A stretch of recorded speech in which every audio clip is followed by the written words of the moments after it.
Hello and welcome to a Thursday night football showdown edition. My name is Adam Levitan, joined by the showdown version himself, Cody Main, for a very interesting showdown slate. Cody, good afternoon, good evening. Yeah, back-to-back slates. I think that you and I have been on the show with pretty slate-changing injury news that came fairly early in the week. Last week it was Nick Chubb and Kareem Hunt. This week, Devontae Adams and Allen Lazard. It's going to be a fun one. Yeah, as Cody mentioned, the story of this slate is indeed the COVID outbreak, I guess you would call it, or the cluster in the Packers wide receiver room. No Devontae Adams, no Allen Lazard. MVS was unable to get cleared, going to leave them very thin at wide receiver, which we will get to. And then on the other side, you have an Arizona team, which has been spreading it out a ton. I mean, using 4 wide receivers, 2 running backs. They add Zach Ertz. So you get into some pretty interesting spots here as a whole on these kind of slates, Cody, where we lose Devontae Adams, who was obviously going to be massively owned at an 11K price tag, I believe it was. Now people are going to have a lot more salary to spend. How do you think Devontae Adams being out affects what the field is going to do? And then we'll get into what you want to do. Yeah, I mean, I think first we start there at the bottom with the roster utilization table. And I think people that are reviewing the article will be pretty surprised to see that there's going to be so many Packers heavy lineups being used by the field today. And, as you alluded to, with Devontae out, with Lazard out, with MVS out, so many guys pop as good values. And then you also have Aaron Jones and Aaron Rodgers at the top of the slate, who are 2 of the highest projected overall players. So I don't normally project this much utilization to these 1-5, 2-4 builds, but I think we're going to see a lot of teams just jam in Kyler at captain, pair him with 1 pass catcher or pair him with Chase Edmonds, and then run 4 of these Packers players, with 2 of them being kind of the cheaper options that we'll get into in a little bit here. So I think from a macro perspective, the one way to find some leverage on this slate is just to go heavy with Cardinals builds and just kind of assume that this game either gets out of hand or that a lot of the production just funnels through Aaron Jones and Aaron Rodgers, and these cheap guys aren't near as good as they're projected to be. Yeah, the discussion on how good Arizona is, I think, is relevant here, because if you think they are a legit 7-0 and one of the best teams in the NFL, well, I mean, they should come out at home and stomp a Packers team playing without Devontae Adams, without Allen Lazard, et cetera. But I think I'm of the belief, and I think a lot of other people are too, that, yeah, they're 7-0. They're not one of the best teams in the NFL. Cliff is still a fake sharp. And so you can get into these spots where, hey, maybe the Packers can win. And I think a lot of people think that way. I think Cardinals blowout, as you said, is maybe a contrarian way to think about it. It's just hard because, as you can see here in this table, I mean, they have so many guys that you can make a case for to like be the optimal captain on their team if it's not Kyler. So like, I don't know what you think about Arizona as a whole here, but it's hard to find. I guess the story that you should tell yourself in Showdown is like, how are they going to score their touchdowns? Is it going to be concentrated or not, right? Yeah, that's what we need to hope for, right? And as we'll get into with some of these skill position players, there's so many guys that you like, and they're all kind of priced relatively close together. I mean, you've got Chase Edmonds, James Conner, Christian Kirk, AJ Green. They're all within $1,000, $2,000 of one another, and they all project fine. But if the touchdown projection, if the touchdown equity flows through even just one or even 2 of those guys, then you could find yourself some separation that one of those guys ends up as the optimal captain. I mean, Kyler, he's gonna get that Lamar, that that Jalen Hurts, the Josh Allen treatment that we've seen earlier in the showdown season, where they just get so much captain ownership that there's a lot of leverage if you think touchdown production goes through one of their other guys.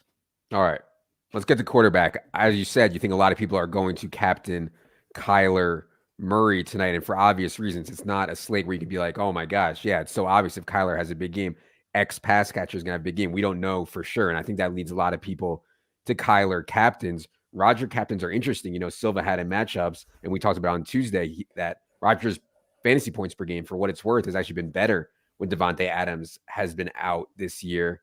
Of course, we have Kyler for almost 92%, 91.4% total ownership, 34% captain. Aaron Rodgers, 27% captain, 75% total. I'm sorry, 14% captain, 75%, 30, and 91 there. What do you think about quarterbacks and captain tonight?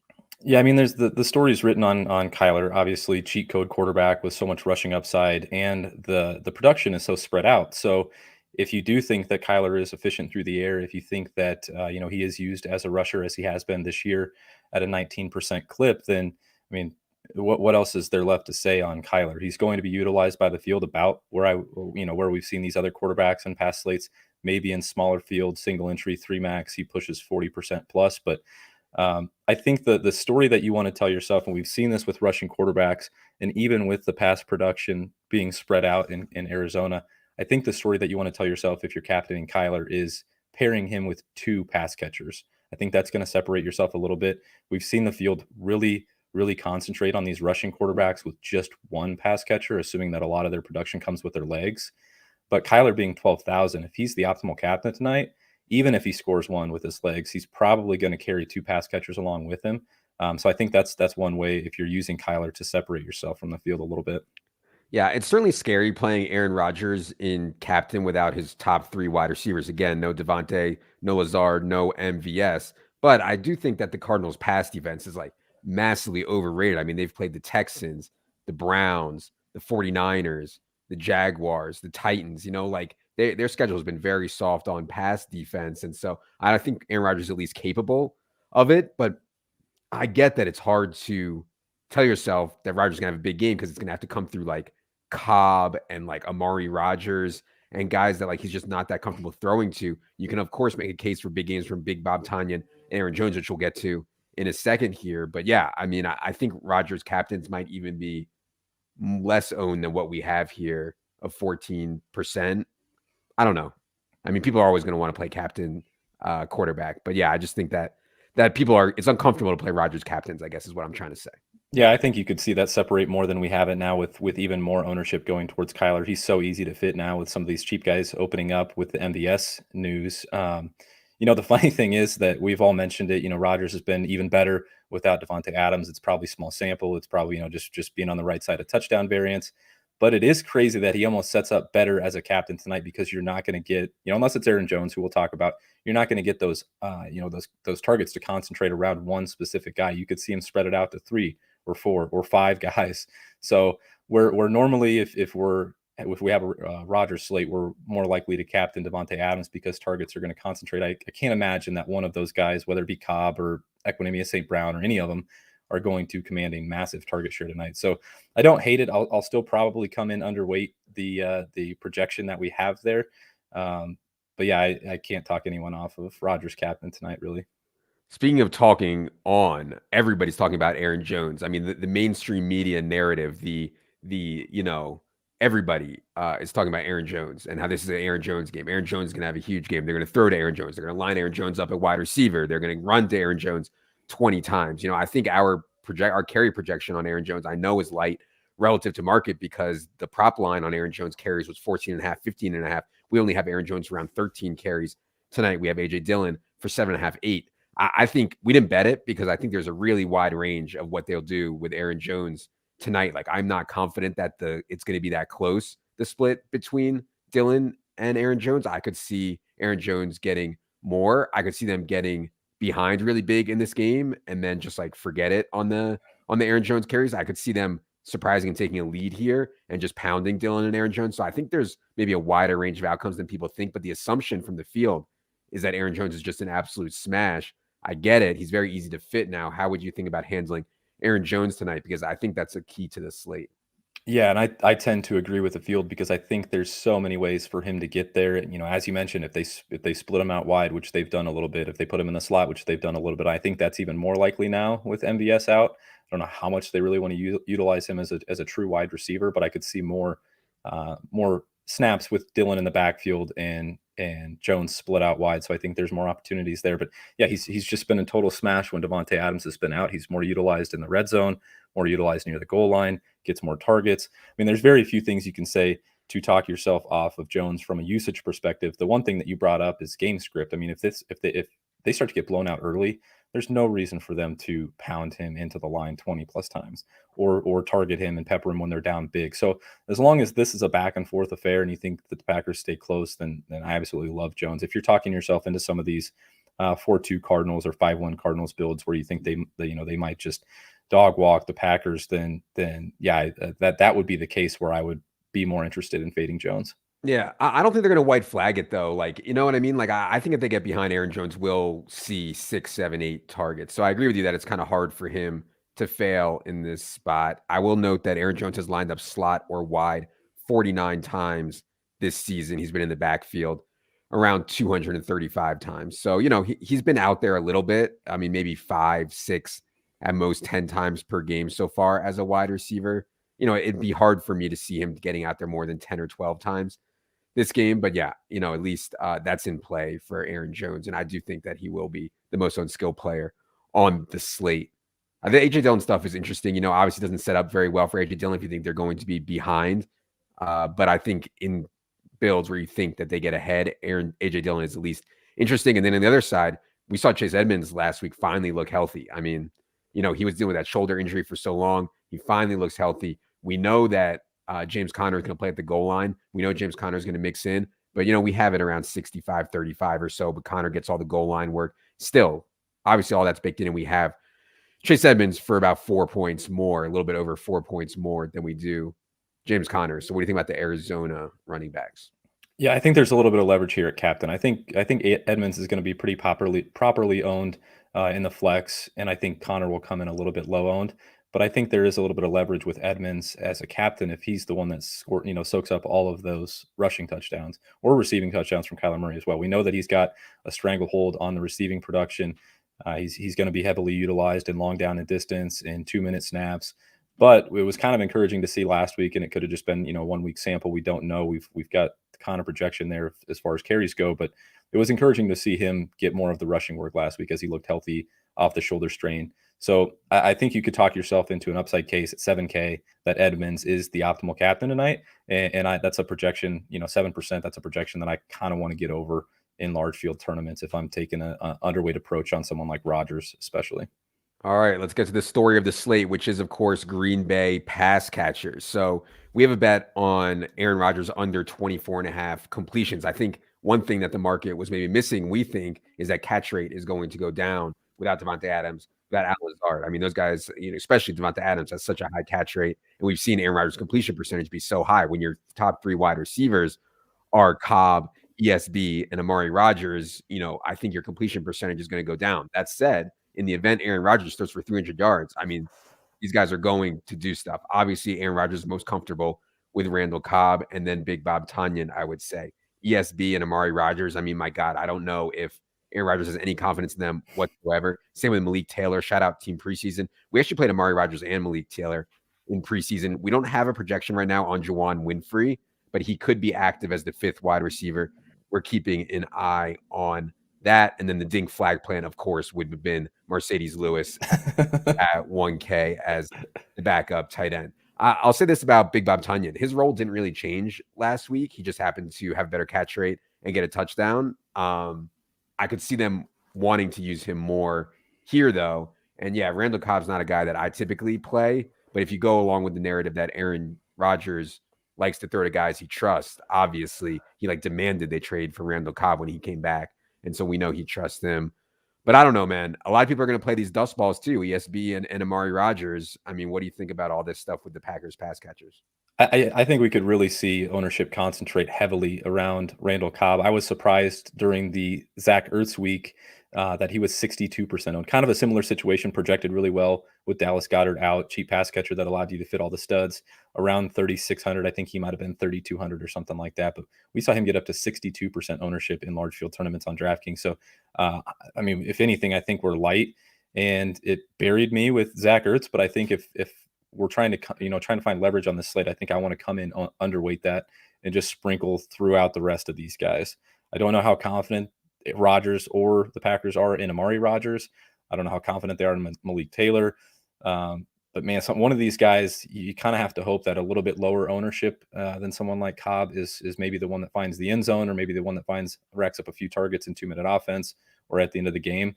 Man, eating that much ownership on someone like Randall Cobb seems really uncomfortable. And then people will be quick to bring up, Bob Tonyan in the few games that he's played with Devontae Adams out. He's been an absolute monster from a box score perspective, but it's mostly because he's been on the right side of touchdown luck. He's averaging like 2 touchdowns a game in the 3 games that he's played without Adams. So obviously, like that, he's going to be utilized more. He's one of Rodgers' most trusted pass catchers, but I think the ownership's going to be there too. So I think if anything, I want to take some shots on some of these dust balls and sprinkle them in large field tournaments. Yeah, I mean, obviously Robert Tonyan cannot sustain his touchdown rate without Devonta Adams, but Devonta Adams has such a big goal line role. It makes sense that Robert Tonyan's uh, touchdown rate spikes when Devonta Adams is out, right? So, like, I think we can actually project that, and that's obviously baked in. Amari Rodgers, the thing that concerns me on Amari Rodgers specifically is he's mostly played the slot. I mean, he's like 5'10", 200, and obviously that's where Cobb plays also, right? So, like, I'm a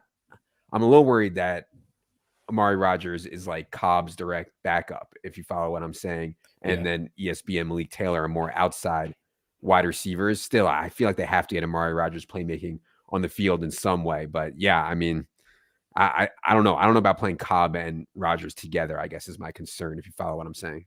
Yeah, that makes sense. I'm curious, just from looking at the table, would you rather have Randall Cobb if we're right on ownership? Would you rather have Randall Cobb at 42% ownership or EQ St. Brown at 23 in large field tournaments? Yeah. God, this is like a GPP bro, game theory bro question. You're asking the wrong person, but I actually think I would probably lean Cobb. I don't think that the team really has any faith in ESB whatsoever. Like, there were rumors he might not even like make the team. ESB. So, he's only played non-special team snaps this year. He's only played like 50 snaps all year. I mean, he's like barely played.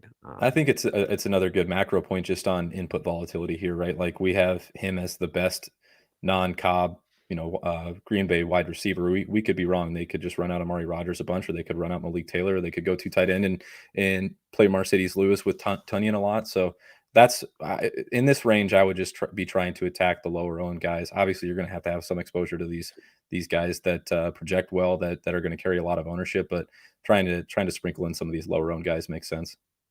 I got to pause here to note Lil Toonshi's obsession with FanDuel. There's something going on with Lil Toonshi and FanDuel. I don't know if this is a FanDuel operative that is going on here, but Lil Toonshi, I hear you on the FanDuel stuff. I hear you, buddy. We'll get there. Okay. Let's go to the Arizona pass catchers. So we saw Ertz get really good. I mean, they didn't hesitate at all to just like get Ertz in there and get him going. I thought it was a little bit fluky that he had so much yak in that first game. I mean, he catches the ball over the middle and runs for like 30 yards. I mean, he hasn't done that in like 4 years while he was with the Eagles. We know, though, that they have a ton of guys that they can throw to here. DeAndre Hopkins has got there with efficiency and touchdowns lately. He has not gotten there on raw volume. Rondale Moore has been the clear number 4. It's been close between AJ Green and Christian Kirk, and close, I mean, in targets. AJ Green's been out there a lot more, but this is where it gets tough, man. And like, I haven't really been playing any of these guys, even on main slates, because I'm just like, it's hard for me to pick which one, and I'm kind of paralyzed. So how do you have a take on handling the Arizona pass catchers?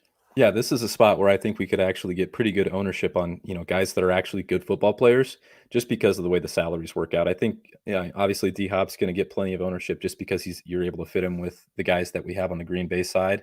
But this 6K to 7K range with Ertz and AJ Green and Christian Kirk, I think is all going to go a little bit under-owned, because the way roster is set up tonight is just going to be so stars and scrubs heavy that some of these 6 and 7K guys are just going to go under-owned.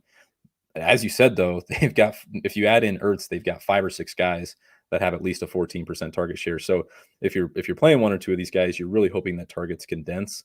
Obviously, the safe bet is that they condense around DeAndre Hopkins, that talent wins out in the long run, and eventually we see one of these spike games. But I have no problem mixing in Christian Kirk even at captain. I would prefer him straight up over AJ Green. I don't think there's a big enough ownership discount on AJ Green to go there. And then, I mean, Zach Ertz, we might be high on Zach Ertz we might be high on Zach Ertz's flex ownership at 13%, which seems crazy. At 6,200, he projects worse than all the guys that we just talked about that are $200, $400, $600. So I don't think he's going to get owned at all. And last week's usage was last week's yak was definitely fluky. Last week's usage might have even been a little bit fluky. He's obviously an upgrade over Max Williams, but the Cardinals just don't target tight ends much. They never have. So, but if you think that, the 17, 18% target share is here to stay, or the luck boxes his way into the end zone again, then there's certainly some leverage there. But I would be sticking in kind of that Christian Kirk, DeAndre Hopkins range, and then mixing in some of these guys in larger field tournaments. All right. I think defense and kicker is interesting on this slate because we have so many dust balls. We're not showing a kicker here on. I'm an idiot. Because they're priced like a little bit over like the punt wide receivers, and like maybe they can outscore them. So I don't know. It's a tricky slate because like these guys are cheap, obviously, but they're not as cheap as the wide receivers on the Packers. So what do you think about all this stuff with kicker and defense on a slate like this? Yeah, it's just a really big ask on a slate like this with so many cheap guys. You're banking on, basically all of those cheap guys being held out of the end zone or, racking up enough production through reception volume and yardage to crack an optimal lineup. And that's not a bet that I really want to make tonight, especially with how secure and how safe Rodgers is with the ball and how safe Kyler is with the ball, especially on the defense. I think it's just a tall order for all of those guys to fail to a point where a defense or a kicker outscores them. But another spot where we might even be a little bit high on ownership if more of that ownership funnels to the wide receivers on Green Bay. All right, we got about 5 minutes here before we get to the flag plant portion of the program. Also, corporate has come down and said we have to get 100 likes on this video before we give any flag plants. We also have a special flag plant coming from our Discord member of the month. If you are a subscriber, establish and run. I hope you're in the subscriber only Discord. A lot of good stuff going on there. The member of the month has a flag plant of his own, which I'll be revealing for him. Son the Novice says he thinks I'm wrong on ESB. Not saying he's great, but I think Aaron Rodgers trusts him more than every wide receiver not named Cobb. A-Rod speaks highly of ESB and even referenced ESB's touchdown. That was called back. I think that's fair because I don't think Rodgers trusts Malik Taylor or Amari Rodgers either, So if you're telling me that ESB is going to be the number 2 and he trusts him, that fits at least. I mean, ESB is an outside wide receiver, and we know Cobb prefers to play in the slot. So I'm okay with that take, Son the Novice. KZ confirms that DeAndre Hopkins is active. Yeah, D-Hop don't miss games. That's what he always says. D-Hop don't miss games. Any questions, go ahead. You guys can put them up in YouTube. If you don't have any questions, we can get to the flag plants. I know people normally like to ask your perverted questions. Lil Tunchi says Levitan hates FanDuel. False. I've had a lot of success on FanDuel this year. It's fun. Here, Lil Tunchi. Let me scroll down for you, buddy. Here we go. This is the game that's impossible to beat, though. That's the problem. So tough. This is the game that's impossible to beat. And, we've done the math. We've looked at it. It's impossible to beat. All right. We have a report from Alan E. Juwan Winfrey is active. I repeat, Juwan Winfrey is active. And, yeah, we'll get him into the projections after this show. I think we're going to have him for something very little. We still think he'll be the 5th wide receiver, right, Cody? Yeah, I mean, we'll have to give him something. And if you're messing around on fantasy labs and building multiple lineups, you want to make sure that you have that filter unchecked so he does pop in. You might want to share or two of him in an MME set. But for the question, will he be unowned? Yeah, I mean, less than 1%, I would imagine. Yeah, I'm going to actually tell Leone right now, like, what do you think, 1 or 2%? Yeah, let's do 2% target share. Okay. You guys are seeing how the sausage gets made here. The alphas on the show come up with something, then we tell the virgins in the spreadsheets to implement it. That's how it happens. Kyle wants to know Big Bob at captain. Yeah, I think Big Bob's going to be pretty popular captain relative to what his usage has been this year. Like, you would have to project a pretty big bump in usage without Devontae, which could happen. And we do have a bump built in for his red zone target share. But yeah, I don't know. What do you think about Big Bob at captain? Yeah, I wouldn't double count the Devontae Adams inactive news. We've already accounted for that in projections. I don't know that I'll have any Big Bob at captain tonight. He's definitely a strong flex play though. Yeah. Clock killing running back for Arizona. They've used both in clock killing, but it's just when they get to the actual goal line or they're actually in like 4th and 1 is when they go to Connor. But still, yeah, I mean, the touchdown regression for Chase Edmonds. I mean, he hasn't scored a touchdown all year despite playing really well and getting a lot of work. From Sam, what do you think about playing Chase Edmonds and James Conner together? Let's get weird. Yeah, I think you could do that. I mean, you soak up a lot of salary, but that combination together is not going to be owned at all. I would be pretty cautious about doing one of them at captain and the other one in flex, but both of them at flex is fine. Okay. All right. Let's get to the flag plans. I will first give the Discord member of the month's flag plan. Then I'll go to Cody. Discord member of the month. And shout out to you for being such a good member and contributing positively to the Discord. Username is Noble, Noble. Very nice name, Noble. His flag plant tonight is, let me pull it up here. He says he's flag planting Chase Edmonds as he scores his first touchdown of the season tonight. From Noble, the flag has been planted. Chase Edmonds, flag plant tonight. I like it. Such a good one. That's a good one. All right, go ahead. All right, this isn't super off the board, but I do think he will be a low-owned captain just because so much ownership will congregate towards the top 3 plays in Aaron Jones and Kyler Murray and Aaron Rodgers. But I think tonight is the night that target share condenses around one of the best receivers in the league. I think D-Hop gets close to a 30% target share, scores twice, is the optimal captain tonight. I was going to say that. I thought I was being sneaky. I swear. Maybe he's going to be more owned than we're projecting. I was going to say DeAndre Hopkins. Man, I want to say Aaron Jones, but that's just like the absolute stone cold chalk. So I'm going to go off the board a little bit more. And I know Cody said he disagrees, and Cody's probably right. But when it's time to get weird, it's time to defy the age model. The aged one, AJ Green tonight. 2 touchdowns for AJ Green. Not 1, but 2 touchdowns tonight for AJ Green. I mean, he's going to be on the field the entire game. And obviously I prefer Christian Kirk from an athleticism standpoint, but from a usage standpoint, I'm not sure it's going to be all that different. So I'll go AJ Green and hope that he comes to this gap is wider here. We have the total own here around 26% versus around 20%. I hope that we're wrong there, and the gap is a little bit wider between Kirk and AJ Green. All right. Who's the top PSM play for tonight? I think DeAndre Hopkins. Do you have a PSM play for tonight, Cody? I mean, have we figured out how much age affects the PSM? Is there some shrinkage with age? Because AJ Green might be up there too, man. Yeah, there is shrinkage with age. In his younger days, it would have been AJ Green for sure. Okay. All right. We're going to get banned on YouTube. Okay. That's going to do it for this Showdown edition. Enjoy the game tonight. Hope it goes well with the props. Hope it goes well with the DFS. Everything else that you are doing. For Cody, for producer Adam, for the beautiful sign behind me, I am Adam. Good luck, everybody.